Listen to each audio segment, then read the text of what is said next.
BBA accounting fourth ইয়ারের শিক্ষার্থীবৃন্দ, আজকে তোমাদেরকে আমি পড়াবো advanced auditing and professional ethics কোর্সের সপ্তম অধ্যায়, অর্থাৎ মৌলিক নৈতিকতা বা বেসিক এথিক্স। এই কোর্সটি দুই ভাগে বিভক্ত, একটি হলো অ্যাডভান্সড অডিটিং আর একটি হলো প্রফেশনাল এথিক্স। আজকে আমি প্রফেশনাল এথিক্সের প্রথম ক্লাস নিচ্ছি। হিসাব বিজ্ঞানে এর কার্যাবলীর নির্ভুলতা, সঠিকতা ও নির্ভরযোগ্যতা যাচাইয়ে নিরীক্ষা ও নিশ্চয়তা সেবা একটি নিয়ামক। আধুনিক প্রতিযোগিতামূলক বিশ্বে জটিল ব্যবসায়িক কর্মকাণ্ডে নিরীক্ষা ও নিশ্চয়তা সত্যি একটি আশীর্বাদ হিসাবে বিবেচিত। আর নিরীক্ষা ও নিশ্চয়তা সেবা কর্মকাণ্ডের সাফল্য অনেকাংশে নির্ভর করে মৌলিক বা বেসিক এথিক্সের উপর বা মৌলিক নৈতিকতার উপর। এই মৌলিক নৈতিকতা আলোচনা করতে গেলে প্রথমেই আমাদের নিরীক্ষা একটি পেশা কিনা এবং কিভাবে এটি পেশা সেটি জানা দরকার। তাহলে আমরা নিরীক্ষা পেশা কিনা সেটি আমরা আগে একটু আলোকপাত করে নিই, তারপরে আমরা এর নৈতিকতা সম্পর্কে পড়াশোনা করব। বর্তমানে নিরীক্ষাকে অনেকে পেশা হিসাবে গ্রহণ করেন, কিন্তু নিরীক্ষাকে সর্বগ্রাহ্য পেশা হিসাবে বিবেচনা করা যায় কিনা তা অবশ্যই বিশ্লেষণের দাবি রাখে। জীবিকা অর্জনের উদ্দেশ্যে বৃত্তিমূলক কাজকে পেশা বলা হয়। বৃত্তিমূলক কাজের জন্য বিশেষ জ্ঞান, দক্ষতা ও প্রশিক্ষণের প্রয়োজন হয়। যেমন ডাক্তার, ইঞ্জিনিয়ার, শিক্ষক, ওকালতি প্রত্যেকটি এক একটি পেশার উদাহরণ। তাহলে পেশার কিছু বৈশিষ্ট্য থাকে। পেশার বৈশিষ্ট্যগুলো যদি আমরা আলোচনা করি তাহলে আমাদের প্রথমেই দেখতে হবে যে পেশার কি কি বৈশিষ্ট্য আছে। তাহলে পেশার বৈশিষ্ট্যগুলিকে আমরা এভাবে যদি আলোচনা করি, যেমন ব্যবহারিক জ্ঞান অর্জন, বিশেষ জ্ঞান অর্জন, কাজের স্বাধীনতা, ব্যবহারিক জ্ঞানের প্রয়োগ, সামাজিক দায়িত্ব, প্রতিনিধিত্বমূলক সংস্থার সদস্য ও নৈতিক মান। এগুলোর আলোকে আমাদেরকে বিবেচনা করতে হবে যে হিসাব বিজ্ঞানটা পেশা কিনা। প্রথমেই আসো ব্যবহারিক জ্ঞান অর্জন বা অ্যাকোয়ারিং প্র্যাকটিক্যাল নলেজ। কোনো বিষয়ে পেশাদার হতে হলে তাত্ত্বিক জ্ঞানের পাশাপাশি ওই বিষয়ে ব্যবহারিক জ্ঞান অর্জন করা দরকার হয়। যেমন ডাক্তারি পেশার ক্ষেত্রে ইন্টার্নি করে ব্যবহারিক জ্ঞান অর্জন করতে হয়, তেমনি নিরীক্ষার ক্ষেত্রে কোনো সিএ ফার্ম এ নির্দিষ্ট সময়ে কাজ করে ব্যবহারিক জ্ঞান অর্জন করতে হয়। সিএ ফার্মের ক্ষেত্রে সাধারণত 3 বছর বা 3.5 বছর কাজ করে এই ব্যবহারিক জ্ঞান অর্জন করতে হয়। তারপরে বিশেষ জ্ঞান অর্জন, অ্যাকোয়ারিং স্পেশাল নলেজ। কোনো বিষয়ে পেশাদার হতে হলে সেই বিষয়ে বিশেষ জ্ঞান থাকা দরকার হয়। বিশেষ জ্ঞান অর্জন করার জন্য অনুমোদিত শিক্ষা প্রতিষ্ঠানের মাধ্যমে বিশেষ শিক্ষা ও প্রশিক্ষণ নিতে হয়। যেমন ডাক্তারি করতে হলে কোনো স্বীকৃত মেডিকেল কলেজ থেকে এমবিবিএস পরীক্ষায় পাশ করতে হয়, তেমনি নিরীক্ষক হতে হলে চার্টার্ড অ্যাকাউন্ট আইন অনুযায়ী ICAB নির্দিষ্ট পরীক্ষায় পাশ করতে হয়। তাহলে বিশেষ জ্ঞান অর্জনের দিক থেকে আমাদের অন্যান্য পেশার মতো নিরীক্ষাকেও আমরা পেশা বলতে পারি। ব্যবহারিক জ্ঞান অর্জনের ক্ষেত্রেও আমরা একইভাবে, যেহেতু সিএ ফার্মে নির্দিষ্ট একটি সময় কাজ করতে হয়, সেজন্য এটাকে আমরা পেশা হিসাবে বিবেচনা করতে পারি। তারপরে আসো কাজের স্বাধীনতা। পেশার গুণগত মান বজায় রাখার জন্য কাজ করার স্বাধীনতা থাকা একটি অপরিহার্য বিষয়। যেমন একজন ডাক্তার স্বাধীনভাবে এবং মনোযোগের সাথে তার রোগীর চিকিৎসা করান, তেমনি একজন নিরীক্ষক হিসাব নিরীক্ষার ক্ষেত্রে সম্পূর্ণ স্বাধীনভাবে কাজ করার সুযোগ পান। তাহলে কাজের স্বাধীনতার দিক থেকে বিবেচনা করলেও একজন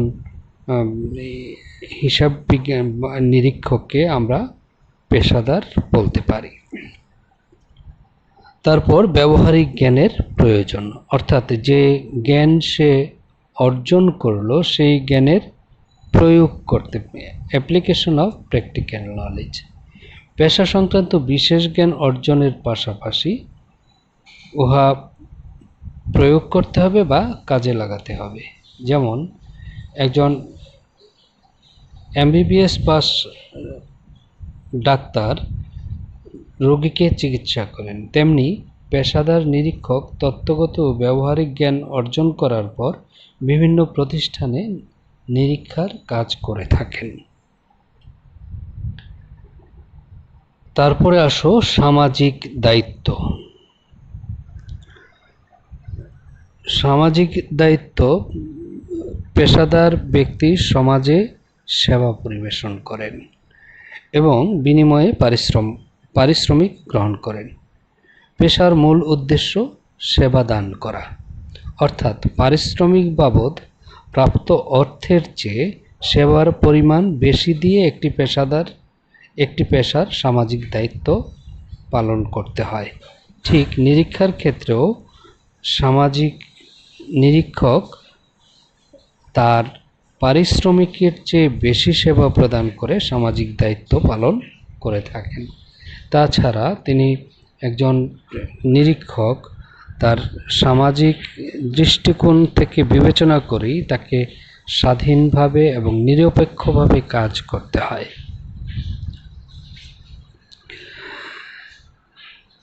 তারপরে আসো প্রতিনিধিত্বমূলক সংস্থার সদস্য, মেম্বার অফ রিপ্রেজেন্টেটিভ বডি বা অ্যাসোসিয়েশন। প্রত্যেকটি পেশার ক্ষেত্রে পেশাদারদের সমিতি থাকে। পেশাদারদের সংশ্লিষ্ট সমিতির অবশ্যই সদস্য হতে হয়।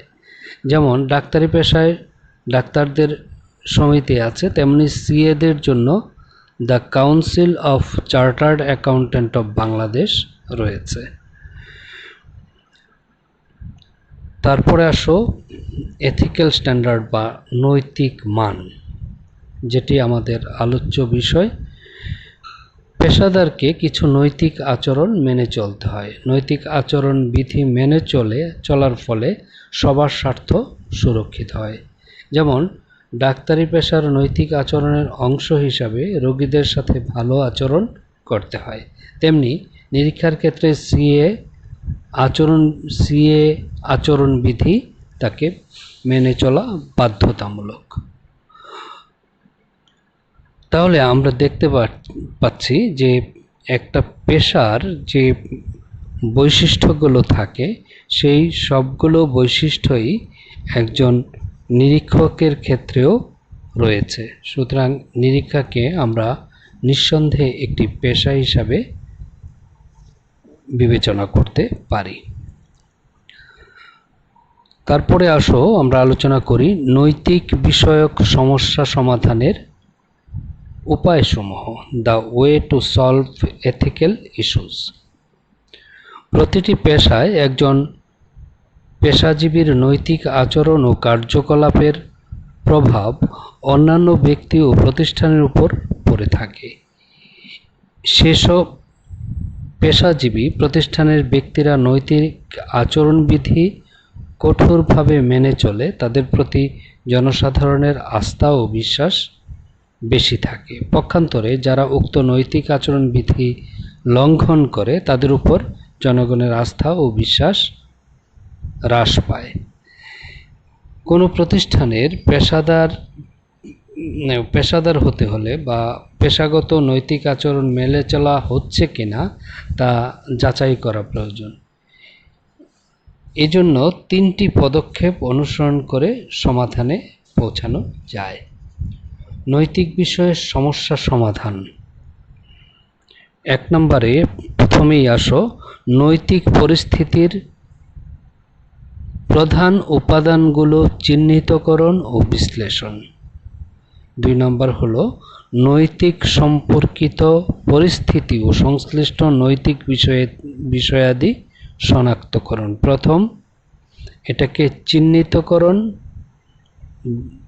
পরে নৈতিক বিষয়াদি শনাক্তকরণ। তারপর 3 নম্বরে হলো বিবিধ বিকল্প চিহ্নিতকরণ এবং বিভিন্ন শেয়ার হোল্ডারদের উপর প্রতিটি বিকল্পের প্রভাব তুলনা করা। এভাবে আমরা নৈতিক বিষয়ের সমস্যা সমাধানের উপায় খুঁজে পেতে পারি। তাহলে প্রথমেই আমরা আলোচনা করি নৈতিক পরিস্থিতির প্রধান উপাদানগুলি চিহ্নিতকরণ ও বিশ্লেষণ। Identification and analysis of principal elements of the ethical situation. এক্ষেত্রে ঘটনাটি যাচাই বাছাই বিশ্লেষণ করে নিতে হয়। যে বিশেষ পরিস্থিতির কারণে নৈতিকতার প্রশ্ন উদ্ভব হয়েছে সেই পরিস্থিতির কারণে কে ক্ষতিগ্রস্ত হবে বা কে লাভবান হবে তা চিহ্নিত করতে হবে। অর্থাৎ কোনো নির্দিষ্ট ধরনের সিদ্ধান্ত গ্রহণের ফলে বিভিন্ন পক্ষ যেমন বিনিয়োগকারী, পাওনাদার, কর কর্তৃপক্ষ, ঋণদাতা, শেয়ার হোল্ডার ইত্যাদির উপর প্রভাব চিহ্নিত ও বিশ্লেষণ করতে হবে এবং যদি উক্ত শেয়ার হোল্ডার দায়-দায়িত্ব ও অবশ্য পালনীয় বিষয়গুলো জানা থাকে তাহলে তার আলোকে নৈতিকতা সম্পর্কিত পরিস্থিতির প্রধান উপাদানগুলি চিহ্নিত ও বিশ্লেষণ করা যায়। তারপরে আসো নৈতিকতা সম্পর্কিত পরিস্থিতি বা সংশ্লিষ্ট নৈতিক বিষয়াদি শনাক্তকরণ। Identifying ethical related situation and the ethical issues involved. প্রতিষ্ঠানে কোনো ঘটনা ঘটলে তা প্রথমে ব্যক্তিগত বিচারবুদ্ধি, বিবেচনা, ধর্মীয় ও পারিবারিক এবং শিক্ষাগত যোগ্যতা প্রয়োগ করে স্থির করতে হবে উক্ত ঘটনা নৈতিক বা অনৈতিক। যদি সংশ্লিষ্ট পেশার নিয়ন্ত্রণকারী সংস্থার লিখিত নৈতিকতা থাকে তাহলে সেই বিধির আলোকে সংঘটিত ঘটনাটি নৈতিক বিষয় কিনা তা শনাক্ত করা যাবে। উল্লেখ্য বাংলাদেশে নিরীক্ষা পেশার 2টি নিয়ন্ত্রণকারী সংস্থা রয়েছে। 2টি নিয়ন্ত্রণকারী সংস্থা হলো চার্টার্ড অ্যাকাউন্ট্যান্টদের অনুসৃত নৈতিক মানসমূহের জন্য ICAB এর বাইলজ 1973 এবং কস্ট অ্যান্ড ম্যানেজমেন্ট অ্যাকাউন্ট্যান্টদের অনুসৃত নৈতিক মানসমূহের জন্য ICAB এর রেজিস্ট্রেশন 1980 এর রেগুলেশন 104। এই 2টি সংস্থার 2টি স্ট্যান্ডার্ড রয়েছে, বাইল রয়েছে, যেগুলি একজন চার্টার্ড অ্যাকাউন্ট্যান্টকে মেনে নিতে হবে বা ICAB কস্ট অ্যান্ড ম্যানেজমেন্ট অ্যাকাউন্টকে মেনে চলতে হয়। তারপর 3 নম্বরে আসো বিবিধ বিকল্প চিহ্নিতকরণ এবং বিভিন্ন শেয়ার হোল্ডারদের উপর প্রতিটি বিকল্পের প্রভাব তুলনা করা। Identifying the alternatives and write the impact of each alternative on various shareholders.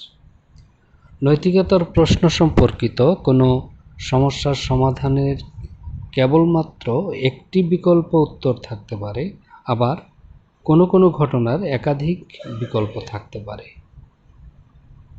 শেষোক্ত ক্ষেত্রে সবগুলো বিকল্পের প্রভাব পরিমাপ করে সবচেয়ে গ্রহণযোগ্য নৈতিক বিকল্পটি নির্বাচন করে সমাধান দিতে হয়, যাতে নৈতিক বিকল্পটির দরুন শেয়ার হোল্ডারদের স্বার্থ রক্ষা হয়। বর্তমানে নৈতিকতা বিষয়টি কারবারের অধিকাংশ কাজকর্মে সংশ্লিষ্টতা থাকায় কারবারি ক্ষেত্রে উক্ত নৈতিকতা বিষয়টি বেশি অপরিহার্য হয়ে পড়েছে। তাই নিরীক্ষা পেশার মান সমুন্নত রাখার উদ্দেশ্যে এবং বাস্তবায়নে আইএফএসি 4টি মৌলিক নৈতিকতার কথা উল্লেখ করেছেন। এগুলি হলো পেশাদারিত্ব বা প্রফেশনালিজম, বিশ্বাসযোগ্যতা ক্রেডিবিলিটি, আস্থা বা কনফিডেন্স, সেবার গুণ কোয়ালিটি অফ সার্ভিস। এছাড়াও পেশাজীবী ম্যানেজমেন্ট অ্যাকাউন্টেন্টদের জন্য আমেরিকার ইনস্টিটিউট অফ ম্যানেজমেন্ট অ্যাকাউন্টেন্টস 4টি নৈতিক আচরণ সুপারিশ করেছে। এগুলি হলো গোপনীয়তা বা কনফিডেন্সিয়ালিটি, দক্ষতা বা কম্পিটনেস, নৈর্ব্যক্তিকতা বা অবজেক্টিভিটি, সততা বা ইন্টিগ্রিটি। তাই আমরা সবশেষে বলতে পারি, পেশাসহ সব ধরনের পেশা নৈতিকতা বিষয়ক সমস্যার শিকার। সব পেশার নৈতিকতা একটি গুরুত্বপূর্ণ বিষয়, তাই এর সমাধান অপরিহার্য।